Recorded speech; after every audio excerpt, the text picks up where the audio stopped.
नाजरीन, आपका फिर एक बार इस्तकबाल है हम बदलेंगे देश बदलेगा पर। हम बात करने वाले हैं शाहिद सिद्दीकी साहब से, senior leader of Samajwadi party. आपका इस्तकबाल है सर हमारे इस प्रोग्राम में जिसका नाम है हम बदलेंगे देश बदलेगा। यूपी जैसे स्टेट में लॉ एंड ऑर्डर को 15 दिन में सेटराइट किया जाए या उसको ट्रैक पे लाया जाए, कैसे होगा? देखिए, अगर हमारे ऑफिसर्स चाहें, हाँ, अगर हमारी पुलिस चाहे, हाँ, तो 15 दिन में हालात को बेहतर बना सकती है। मैं नहीं कह सकता कि जराइम फ्री कर देगी, तो सही है, ऐसा नहीं हो, दुनिया में कोई मुल्क नहीं है, कहीं नहीं होता है, लेकिन वो इंप्रूवमेंट ला सकते हैं, क्योंकि बहुत कुछ जो क्राइम होता है वो इसलिए होता है कि हमारी जो पुलिस है और हमारा जो इंतजामिया है वो खुद क्रिमिनल्स को ढील देता है, उनको लगाम नहीं लगाता है। शायद भाई, मैं इल्जाम नहीं लगा रहा हूं, मैं एक सच्चाई बयान कर रहा हूं। पूरा हिंदुस्तान का आम आदमी, गांव का, हर पूरे हिंदुस्तान की सच्चाई है, सिर्फ यूपी की नहीं है, गांव का आदमी जानता है। और हमारे बुजुर्ग थे हेमवती नंदन बहुगुणा, वो कहते थे कि ये पुलिस और इंतजामिया जो है घोड़ा है, अगर आपको घोड़े पे सवारी करनी आती है आपकी मर्जी से चलेगा, वरना आपको उठाकर फेंक देगा। एक बात उन्होंने ये भी कही, अखिलेश जी को घोड़े पे सवारी करनी आती है, उस घोड़े को ठीक रास्ते पे ले जाएंगे। मैं वही कहना चाह रहा था कि अखिलेश जी ने और एक बात कही, उन्होंने कहा कि हमने अपने मैनिफेस्टो के हिसाब से इंस्ट्रक्शंस जारी कर दिए हमारे ऑफिसर्स को, अब उनकी जिम्मेदारी है कि किस तरीके से इंप्लीमेंट करें। मैं मानता हूं ऑफिसर्स पे सारी जिम्मेदारी पॉलिटिकल पार्टी ने डाली है, इवन पॉलिटिशियंस पे भी डाली है उन्होंने। जब तक वो विल नहीं होगा, वो फंडिंग नहीं होगी, वो पावर उनको नहीं मिलेगा, कैसे होगा? नहीं, सब चीजें हैं, विल भी है, फंडिंग भी है, जो काम उनको दिए गए उसकी फंडिंग भी है। अच्छा, हम फंडिंग लेकर चल रहे हैं। देखिए, जो पैसा नीचे जाता है, राजीव गांधी ने कहा था कि 1 रुपए का तब कहा था 13 पैसा नीचे खर्च होता है, आज 3 पैसे नहीं खर्च हो रहे हैं, तो पूरे हिंदुस्तान में ही है। तो इसका मतलब ये कि अगर ऑफिसर्स, क्योंकि इंप्लीमेंट पॉलिटिशियन नहीं करता है, जो भी प्रोग्राम होते हैं गवर्नमेंट के, आपको मालूम है कि ऑफिशियल करते हैं। तो अगर ऑफिशियल खाता कौन है? ऑफिशियल खाते हैं, उसमें पॉलिटिशियन भी शरीक हो जाते हैं, सियासतदान भी शरीक हो जाते हैं। लेकिन अगर बहुत हमने वाजे कर दिया है हम अपने किसी सियासतदान की करप्शन को बर्दाश्त नहीं करेंगे। हम अखिलेश यादव जी बड़े साफ जहन से लेकर चल रहे हैं, हमारे ऑफिसर्स काम करेंगे और इंशाल्लाह हम डिलीवर करेंगे, हम बेहतर बनाएंगे। मैं नहीं कहता कि सब कुछ बदल जाएगा, लेकिन राह में सही कदम उठ जाएंगे, और जब सही राह पर सही कदम उठते हैं तो मंजिल मिलती ही मिलती है, मंजिल पर पहुंचेंगे। 5 साल का ऐसा हो, बिल्कुल हम उम्मीद करते हैं। लेकिन यहां पे देखिए, पॉलिटिक्स भी हिंदुस्तान पॉलिटिक्स से ही चलता है, और यहाँ के पॉलिटिकल पार्टीज का किस किसी के रिजर्वेशंस हैं वो आप बहुत अच्छी तरीके से जानते हैं, आप बरसों से इस पेशे में हैं। तो यहाँ जो उम्मीद आप करते हैं कि कांग्रेस, यूपीए गवर्नमेंट जो खुद कई मुश्किलों से जूझ रही है आज, आप मानेंगे इस बात को, वो कैसे अपने जहन को अखिलेश जी और मुलायम सिंह यादव के साथ जोड़ेंगे ताकि वहां पे कुछ हल आए? आपको लगता है कि mentally they are prepared to help? नहीं, देखिए, एक पॉलिटिकल सवाल, मैं बिल्कुल पॉलिटिकली वो अपनी मजबूरी में करेंगे ऐसा क्योंकि समाजवादी पार्टी मुल्क की अकेली पार्टी है जो पिछले 8 साल से उनकी हिमायत कर रही है बिला शर्त, और हमने कुछ नहीं लिया उनसे, हमने उनसे कुछ नहीं लिया आज तक। हम सिर्फ कहते हैं कि तुम यूपी की बात करते हो सोनिया जी, राहुल जी, यूपी करते हो आप, तो यूपी को बर्बाद क्यों करते हो? हमें मत दो, यूपी को दो।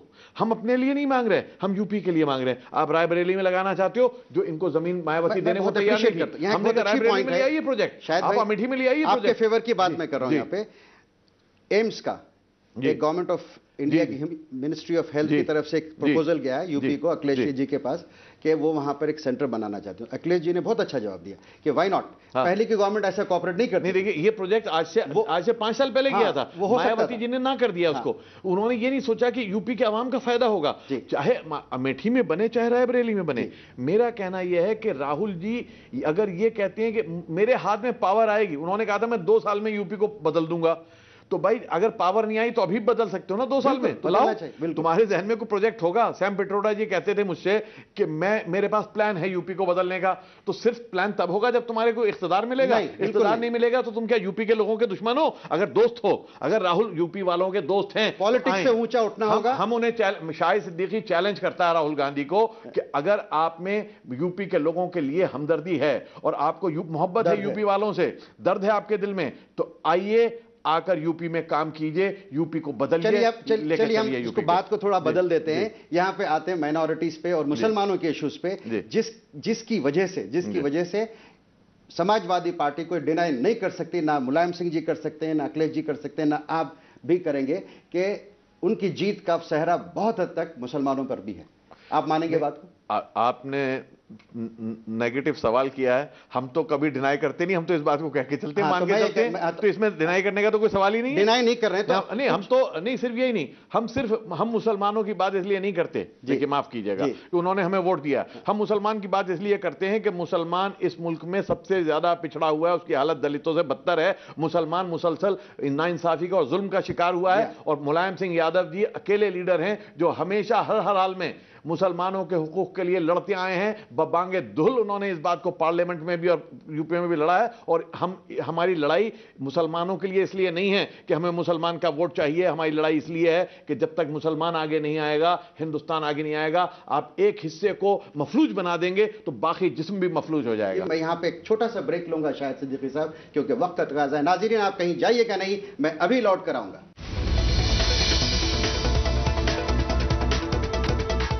नाजरीन, आपका फिर एक बार इस्तकबाल है हम बदलेंगे देश बदलेगा पर। मैं ब्रेक पे जाने से पहले आपसे पूछना चाह रहा था शायद सिद्दीकी साहब, आपने जो वादे किए हैं मुसलमानों के साथ, 4.5% का बहुत बवाल हुआ इलेक्शन के, सलमान खुर्शीद साहब ने किया, उसके बाद आप लोगों ने उसको रिजेक्ट किया।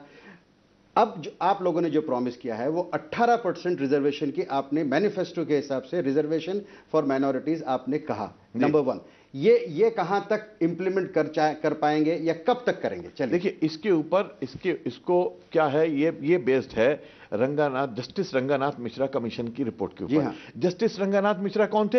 हिंदुस्तान के चीफ जस्टिस थे सुप्रीम कोर्ट के। तो उन्होंने जो बात कही है वो लीगल पैरामीटर्स में कही है, कोई इलीगल बात नहीं कही है। उन्होंने रिकमेंड किया है कि 15% रिजर्वेशन होना चाहिए। हमने कहा कि यूपी में आबादी, हिंदुस्तान में 15% आबादी है, 15% होना चाहिए। हिंदुस्तान में 18% आबादी है, इसलिए हमने कहा 18% होना चाहिए। रंगानाथ मिश्रा कमीशन, तो हम क्या कहते हैं कि हम रिजर्वेशन नहीं देंगे मुसलमानों को, हम तो कहेंगे रंगानाथ मिश्रा कमीशन को लागू कर दिया जाए। और उसको लागू करने के लिए हम अपने यहां हम उसकी तैयारी कर रहे हैं। उसके जो लीगल पैरामीटर्स, इकोनॉमिक पैरामीटर्स, दूसरे पैरामीटर्स को हम लेकर चलेंगे और हम उसको लागू करेंगे। और मरकजी हुकूमत से हम कहेंगे कि क्योंकि ये मरकज की रिपोर्ट थी और मरकज के ऊपर ये बन जाता है मरकज, इस रंगानाथ मिश्रा कमीशन, ये कमीशन है, कमेटी नहीं है। पार्लियामेंट में पेंडिंग है, सच्चर तो कमेटी है, अभी तक टेबल नहीं हुई है, ये टेबल तक नहीं करने को तैयार है। तो इनकी बेईमानी इससे जाहिर होती है। हम मरकजी हुकूमत के ऊपर दबाव डालेंगे कि वो इसको टेबल करे, इसे कबूल करे, और ताकि हम यूपी में इसको लागू कर सकें। ये बात तो लंबी हो गई। मैं ये कह रहा हूं as a state federal structure है, आप बहुत ज्यादा एडवोकेट करते हैं। India is a federal setup, उसमें स्टेट्स की बहुत सारी पावर्स हैं। तो स्टेट के अथॉरिटी में भी है कि वो जैसे आंध्र प्रदेश में भी हुआ, जैसे बंगाल में भी हुआ, जैसे केरला में भी हुआ। तो आप फर्क है, लेकिन आप कहां तक स्टेट लेवल पे कर सकते हैं? ये तो लंबी बात होगी, फिर वो कांग्रेस नहीं मानेगी, दूसरे लोग ऑपोजिशन करेंगे। सब मानेंगे, सब राजी हैं इसके ऊपर। ममता ने अभी कहा है, ममता ने हमसे बात की है, ममता जी ने कहा है कि रिजर्वेशन दे मरकजी हुकूमत, लागू करे अपनी 9.5%। तो सलमान खुर्शीद साहब ने कहा था, कांग्रेस ने, राहुल गांधी ने कहा था क्यों नहीं कर देते, हमने नहीं कहा था। वो 9.5% को कर दें तो हमें ताकत मिल जाएगी। अगर वो 9.5% जो उन्होंने कहा कि हम इलेक्शन के बाद कर देंगे, तो 9.5% मरकज से कर दें। हम अगर जीते तो कर देंगे। नहीं जीते कि नहीं, ना ये नहीं कहा था। नहीं, उन्होंने कहा था इलेक्शन के बाद करेंगे। जीता नहीं कहा था, उन्होंने कहा था कि 9.5% हम करेंगे। अभी 4.5% हमने दी है। हिंदुस्तान के लेवल पे बात कर रहे थे, वो सिर्फ यूपी के लिए नहीं कह रहे थे। तो 9.5% वो लागू करें और रंगानाथ मिश्रा कमीशन को कबूल कर लें। तो उसमें कुछ नहीं करना, सारी पार्टियां सिवाय बीजेपी के, शिवसेना और बीजेपी के, सब इसके हक में हैं। चाहे लालू जी की पार्टी है, चाहे वो एनसीपी है, चाहे हम है, तो हमें उससे ताकत मिल जाएगी। तो हमें आसान हो जाएगा उत्तर प्रदेश में 18% लागू करना। चलिए, आपकी ये बात को मैं इसी तरह लेता हूं, लेकिन और एक सवाल है। जो बेगुनाह मुसलमान देश भर में अरेस्ट होते हैं, वो आप नोन टू हमारा अकेला सूबा है। आपने जो कहा कि हम सारों को छोड़ देंगे, तो उसमें कहां तक, उसमें क्या पहल हुई? मेरे ख्याल से पहल हो चुकी है। काफी लोग छोड़े भी गए हैं, काफी लोग छोड़ दिए गए हैं। हमने उसमें ये किया है कि जिनके खिलाफ आपने जो केसेस सारे रिव्यू किए जाएं और रिव्यू करके फौरन छोड़े जाएं, जिसमें कोई डायरेक्ट केस नहीं बन रहा है, डायरेक्ट इन्वॉल्वमेंट साबित नहीं हो रहा है किसी मर्डर में या वायलेंस में, तो आप उसमें जिसमें सिर्फ आप इल्जाम लगा रहे हैं टेररिस्ट होने का, तो उनमें सबको छोड़ दिया जाएगा। उनमें से बेशतर लोगों को छोड़ दिया गया है, बाकी लोग छोड़े जा रहे हैं। हर पुलिस एसएसपी को और पुलिस के अथॉरिटीज को यह कह दिया गया है कि फौरन हमें इसके ऊपर रिपोर्ट दें। अखिलेश यादव ने आते ही इसके ऊपर काम शुरू कर दिया था। इसकी थोड़ी सी जो है निंदा भी हुई है कि कुछ लोग ऐसे हैं जो जजेस जिसको गिल्टी भी हैं, वो लोग भी शायद एक भी नहीं ऐसा कोई नहीं है। अच्छा, एक भी गिल्टी साबित नहीं हुआ आज तक। अच्छा, बल्कि आप चार्जशीट भी नहीं लगा रहे हैं, आप तो जेल में डाले हुए हैं बरसों से। आप कई हैं ऐसे। सर, आप यूपी की बात करते हैं, पूरे हिंदुस्तान के अंदर जो ये 100 पकड़ते हैं तो उसमें एक भी गिल्टी साबित नहीं होता। 100 में से एक नहीं होता। आप यूपी में कहां से हो जाएंगे? बिल्कुल बिल्कुल। अब तक तो सही चल रहा था। मायावती जी अपनी जगह थी, हार गई थी, लेकिन बिल्कुल डिसेंसी से दोनों चल रहे थे। लेकिन कुछ दिन पहले, 3-4 दिन पहले, मायावती ने स्टेटमेंट दे दिया कि कई ऑफिसर्स के जो तबादले होते हैं बिना कोई वजह के, तो उस पर कहा यह जाता है, मीडिया में भी रिपोर्ट्स हैं कि समाजवादी पार्टी ने वो जो केसेस थे इनके एडमिनिस्ट्रेशन पे, उसकी रफ्तार तेज कर दी है। हाँ। तो ये खींचातानी वाली बात नहीं है। खींचातानी तो नहीं। आजम खान ने कहा कि ये 80 करोड़ जो खर्च करते हैं, ऐसे मुगल एम्पायर भी जो थे, बादशाह भी नहीं करते थे। तो यहां ऐसा तो नहीं है कि फोकस अगेन जो अखिलेश यादव से एक्सपेक्ट किया जाता था कि इंक्लूसिव, किसी के खिलाफ जो है ऐसी सियासत नहीं होगी जिसमें जो है नफरत हो, सिर्फ फोकस काम पे हो। अगर उस पे इस किस्म की सियासत होगी तो अब आप लोग मीडिया के लोग ही दोहरी बात करते हैं। दोगली बात मत कीजिए, सीधी बात कीजिए। सीधी बात यह है कि हम किसी के खिलाफ बदले की कार्रवाई नहीं कर रहे हैं। हम जो केसेस पहले से उठे हैं, जो वहां के लोक आयुक्त ने उठाए, हमने नहीं उठाए। हाँ जी, हाँ। लोक आयुक्त ने जो उनके वजीरों के खिलाफ केसेस बनाए हैं जिसपे मायावती कोई कार्रवाई नहीं कर रही थी, तो हमने सिर्फ उस पर अमल करते हुए उस पर कार्रवाई की। आप क्या चाहते हैं कि वहां के आवाम ने हमें जिताकर भेजा इसलिए कि मायावती की सरकार करप्ट सरकार थी, बदउन्वान थी? बिल्कुल। हम उनके खिलाफ कोई कार्रवाई ना करें, और जब हम कार्रवाई करें तो आप कहें बदले की कार्रवाई कर रहे हो। इसका मतलब हुकूमत बदल गई तो जितनी चोरियां की थी उनको आजाद छोड़ दिया जाए, बिल्कुल उनके खिलाफ कार्रवाई ना हो। इसलिए हमारी कार्रवाई पूरी तरह से ईमानदारी के साथ सिर्फ उन मामलात पे है जो सामने आ रहे हैं। हम बदले के जज्बे से कोई कार्रवाई न की है, न कर रहे हैं। मैं यहां पे एक छोटा सा ब्रेक लूंगा शायद सिद्दीकी साहब, क्योंकि वक्त का तकाजा है। नाज़रीन, आप कहीं जाइएगा नहीं, मैं अभी लौट कर आऊंगा। नाज़रीन, आपका फिर एक बार इस्तकबाल है हम बदलेंगे देश बदलेगा पर। मैं ब्रेक पे जाने से पहले आपसे पूछना चाह रहा था शायद सिद्दीकी साहब, यहाँ एक सवाल उठता है। मुलायम सिंह यादव एक सीनियर लीडर रहे इंडिया के, और जो मुलायम सिंह यादव की बहुत बड़ी सर्विसेज रही हैं। मुलायम सिंह यादव अब ऐसी स्टेज पे हैं कि एक वेरी वेटरन लीडर हो चुके हैं हिंदुस्तान में। तो बीच में भी इलेक्शन के दौरान जीतने के बाद इस किस्म की आवाज़ें उठी थी कि aspiring to be the prime minister of India. ये एस्पिरेशंस, ये लोगों के अंदर जो बातें हैं, कहाँ तक सही हैं और कहाँ तक गलत है? देखिए, जो भी सियासत ये मुमकिन है, ये भी कह सकते हैं। जो सियासत में आता है, हाँ। वो सबसे ऊपर पहुंचने का ख्वाब देखता है। जी हाँ। वो चाहे गांव में बैठा हुआ एक सरपंच है, हाँ। वो चाहे लालू प्रसाद यादव जी हैं, वो चाहे ममता जी हैं, चाहे मायावती जी हैं, चाहे मुलायम सिंह जी हैं। हाँ। इसलिए इसमें कोई, मैं समझता हूं जमहूरियत में ये बुनियादी हक है सबका, बिल्कुल है। लेकिन किसको मिलता है ये वक्त पे, तारीख पे, सियासत पे, हालात पे, किस्मत पे, बहुत चीजों पे मुनहसिर है। तो इसलिए क्या होगा, अभी मैं ज्योतिषी नहीं हूं, मैं नहीं कह सकता, लेकिन अटकलें लगाई जा रही हैं। हाँ, ये जरूर मैं जरूर कहता हूं कि मुलायम सिंह जी अगर वजीर आजम बनेंगे तो इस मुल्क के हालात को, इस मुल्क के किसानों के, इस मुल्क के मुसलमानों के, इस मुल्क के पिछड़ों के, इस मुल्क के गरीबों की जिंदगी बदल सकते हैं। वो एक नया वो जो ये 20% के लिए सरकार काम कर रही है, 20% लोगों के लिए। हमारी अगर मुलायम सिंह वजीर आजम बने तो 80% हिंदुस्तान के आवाम के लिए काम करेंगे। 100% हिंदुस्तान के आवाम नहीं, 80% के लिए कर रहे हैं। 20 तो वैसी तरक्की कर रहे हैं, उन्हें जरूरत नहीं किसी की। जो हिंदुस्तान में पैसे दौलतमंद है, वो तो इतना दौलतमंद हो गया है कि दुनिया में आज उसका मुकाबला नहीं है। लेकिन जो हमारा गरीब है वो इतना गरीब हो गया है कि दुनिया में उसके मुकाबले के अफ्रीका के जो बदतरीन इलाके हैं काला हांडी के, उससे भी ज्यादा बदतर हालत हिंदुस्तान की है। शाहिद सिद्दीकी एक बहुत बड़े जर्नलिस्ट भी रहे हैं। Shahid Siddiqui a very season politician भी रहे हैं। शाहिद सिद्दीकी का एक मकाम है पॉलिटिक्स में, और आपने बहुत उतार चढ़ाव भी देखे हैं, और आप राज्यसभा में भी थे। आपने कहीं कहा कि पार्लियामेंट जिस तरीके से फंक्शन करती है, जितने दिन उसको काम करना होता है उतने दिन काम नहीं करती है।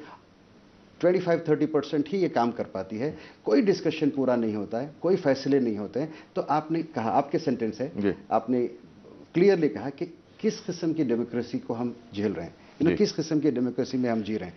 तो आपको क्यों इतना पेसिमिज्म है कि आप डेमोक्रेसी? नहीं, मेरा पेसिमिज्म नहीं है। हाँ। मेरा कहना है कि जमहूरियत सिर्फ इलेक्शन कराने का नाम नहीं है। हमने पहला मकाम हासिल कर लिया जमहूरियत लाने का, इलेक्शन कराने का। एक उम्दा इलेक्शन कमीशन हो गया, लेकिन अब हमें अगली मंजिल पानी है जमहूरियत की। अगली मंजिल जमहूरियत की है कि हम बेहतर लोगों को जिताकर ला सकें, हमारे लोग इतनी एजुकेटेड हो जाएं, और पार्लियामेंट जो है वो जिसको कहते हैं कि इकोनॉमिक डेमोक्रेसी आनी चाहिए, यानी इख्तिसादी जमहूरियत आनी चाहिए। उसके साथ साथ बेटर गवर्नेंस आनी चाहिए, बेहतर हुकूमत चलनी चाहिए, और जो वादे हम करते हैं उनको हम आवाम तक पहुंचा सकें, और जो कानून बनते हैं वो आवाम के मफाद में बने। वो कब बनेंगे? जबकि पार्लियामेंट के अंदर वो लोग आएंगे कि जो अवाम से जुड़े हुए हैं और जो तालीम याफ्ता हैं। अगर क्रिमिनल ज्यादा आएंगे, ये बात मैंने अब नहीं कही जब अन्ना हजारे जी कह रहे हैं, ये बात मैं पिछले 10-12 साल से कह रहा हूं, और मैं एक डेमोक्रेसी कॉन्फ्रेंस भी करने वाला था जो रह गया क्योंकि मैं पार्लियामेंट से निकल आया। मैं ग्लोबल यानी आलमी सतह पर एक डेमोक्रेसी कॉन्फ्रेंस मेरा करने का इरादा था, जबकि मिस्र में अभी यह हंगामा नहीं हुआ था। मैं चाहता था कि तमाम अरब ममालिक को इसमें इन्वॉल्व करूं कि हिंदुस्तान एक मिसाल है पूरी दुनिया के लिए जमहूरियत। लेकिन जमहूरियत सिर्फ इलेक्शन जीतने का नाम नहीं है। जमहूरियत अवाम को उसके हक इंसाफ दिलाने का नाम, अदालतों के फैसले फौरन होने का नाम, लोगों की इक़्तिसादी हालत बदलने का नाम है। जमहूरियत का हमें असलियत को लाना पड़ेगा। अगर नहीं लाएंगे तो हमारी जो मौजूदा जमहूरियत है वो खतरे में पड़ जाएगी। आपकी बात से मैं इत्तेफाक करता हूं, बहुत हद तक बिल्कुल सही बात है, लेकिन इसके लिए आपने ये भी कहा कि कुछ ऐसे लोगों को अवाम से उठना चाहिए जो सोशल बैकग्राउंड से हैं, वो इस चीज को, मुल्क को सही राह। हमारा जो प्रोग्राम है, इस प्रोग्राम में हमारी सारी बातों में आपने महसूस किया होगा, कोशिश होती है कि जो पिछड़े हैं, जो जरूरतमंद हैं, जो सही मानों में जो है इस वक्त सफरिंग है, उन लोगों की जिंदगी में राहत और मुल्क को बेहतर से बेहतर सिस्टम मिले। तो आप मुझे लास्ट में बताइए कि किस तरीके के लोग उभर के आने चाहिए, नॉट ओनली इन पॉलिटिक्स। देखिए आदिल साहब, मैं सियासत में क्यों आया? मैं सहाफी हूं, मेरे पास अल्लाह ताला का दिया सब कुछ है, नाम भी है, शोहरत भी है, मुझे नहीं चाहिए थी ये जरूरत। लेकिन मैं इस नतीजे पर पहुंचा कि जब तक हम लोग जो ईमानदारी की बात करते हैं, हम सियासत से दूर रहेंगे, सियासत के हालात नहीं बदलेंगे। इसलिए मेरी शिकायत है मिडिल क्लास से, खासतौर पर मुसलमानों में मिडिल क्लास से, कि आप लोग सियासत में क्यों नहीं आते? बेपढ़े लिखे लोग जिनके पास काला पैसा है वही सियासत में क्यों आते हैं? आप इंजीनियर हैं, छोड़िए, आप डॉक्टर छोड़िए, आइए और सियासत में आके लोगों की क़यादत संभालिए, काम कीजिए, लोगों के लिए, उनकी बेहतरी के लिए काम कीजिए। जब तक मिडिल क्लास नहीं आएगी सियासत में, हालात नहीं बदलेंगे, चाहे किसी भी कौम के लोग हों। दुनिया में मिडिल क्लास जो है, it is called the vehicle of reform, यानी तब्दीली का जो मरवा जो मशीन है, इंजन है, तब्दीली का जो इंजन है वो हमेशा मिडिल क्लास होती है। तो इस इंजन को तेल वेल डाल के जरा सा ठीक करना होगा। मैं यहाँ पे बात खत्म करना चाह रहा था, लेकिन एक सवाल यहाँ आखिर में मैं करूंगा कि आपने इलेक्शन लड़ा था, मायावती जी की बीएसपी में लड़ा था, आपने वो इलेक्शन हार भी गए थे। आपसे किसी ने पूछा कि आपने इलेक्शन लड़ा लेकिन हार क्यों गए, तो आपने कहा कि मेरे पास पैसा नहीं था। और पैसा आज के ये पॉलिटिकल सिस्टम का सबसे बड़ा जो है इंजन है। सिर्फ पैसे का सवाल नहीं था। हाँ, उस पार्टी के जितने मफाद परस्त लोग हैं और दूसरी पार्टियों के जो मफाद परस्त लोग हैं, सब एक हो गए थे मुझे हराने में। उनका कहना था कि ये जीतने से पहले हमारे खिलाफ अलग, क्योंकि मैंने करप्शन के खिलाफ वहां मुहिम छेड़ दी थी, जो नकली दूध बनता है उसके खिलाफ मुहिम छेड़ दी थी, जो गंगा को लूट रहे थे खान, जो माइन माफिया है, उस माफिया के खिलाफ मैंने जंग छेड़ दी थी। तो उन लोगों ने तमाम दौलत लुटा दी मुझे हराने के लिए, और मैं तैयार था, मैं हारने को तैयार हूं, मुझे हारने का कोई अफसोस नहीं। ईमानदारी के रास्ते पर चलकर अगर हारना पड़े तो इंसान को 100 बार हारना चाहिए। हजरत इमाम हुसैन जानते थे कि वो शिकस्त उन्हें मिलेगी, लेकिन वो अपने रास्ते से हटने को तैयार नहीं थे। मेरा जो रोल मॉडल है हजरत इमाम हुसैन है, मेरा रोल मॉडल आज के सियासतदान नहीं है। शायद भाई, आपसे मिलके और आपसे बात करके मुझे बहुत खुशी हुई, लेकिन आपसे मेरी गुजारिश है हम और एक एपिसोड आपके साथ करेंगे, वो हज के सिलसिले में, हज सब्सिडी के बारे में। आपका बहुत शुक्रिया हमारे शो पर आने के लिए, जिसका नाम है हम बदलेंगे देश बदलेगा। नाजरीन, हम इस एपिसोड को यहाँ खत्म करते हैं। मैं फिर एक बार आपसे ये कहना चाहता हूं कि शाहिद सिद्दीकी साहब के साथ अगले हफ्ते हम फिर मिलेंगे एक नए सब्जेक्ट को लेके। खुदा हाफिज, जय हिंद।